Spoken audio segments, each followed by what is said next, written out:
Texas que ces images nous parviennent. Des villes entières figées par la neige et par le froid, des automobilistes piégés par le verglas.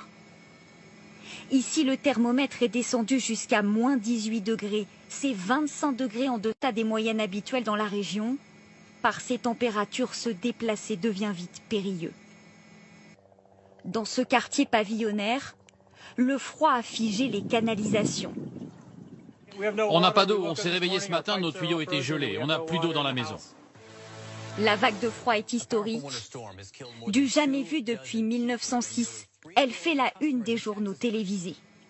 Car aux températures glaciales s'ajoutent les coupures d'électricité pour soulager un système menacé de surchauffe.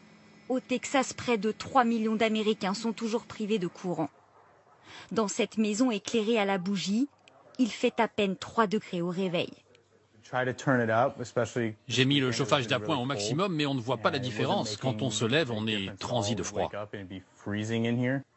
Devant certains centres commerciaux, les files d'attente s'allongent.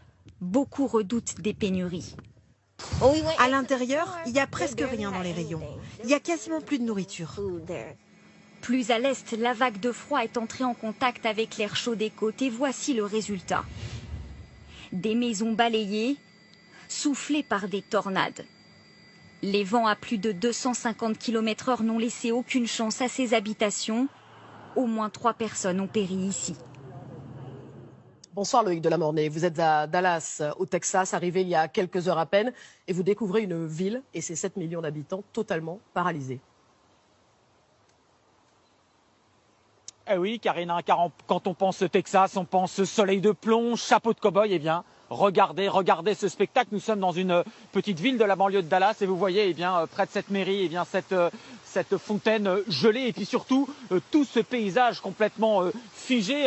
Il n'y a pas d'habitants dans les rues. Les quelques très rares habitants que nous avons rencontrés nous disent qu'ils n'ont bien sûr jamais vu ça. Ils ne sont surtout pas habitués à marcher dans cette neige. Ils ne sont pas équipés pour. Alors tous les services publics sont fermés et les Texans ne sont pas non plus habitués à conduire sur la neige. Vous voyez, ça c'est la route par exemple qui mène à la mairie. Je peux vous dire qu'avec Thomas Donzel, comme nous sommes arrivés il y a quelques heures, eh bien, nous avons vu en roulant quantité d'accidents de la route autour de nous, heureusement sans gravité pour ceux qu'on a vus. Et puis autour dans ces lotissements, eh bien, il y a toutes ces coupures d'électricité. Alors ça n'est pas inhabituel au Texas des coupures d'électricité, mais ça intervient l'été quand il fait près de 40 degrés ici et que les climatiseurs tournent à plein régime. Mais c'est du jamais vu l'hiver. Merci beaucoup.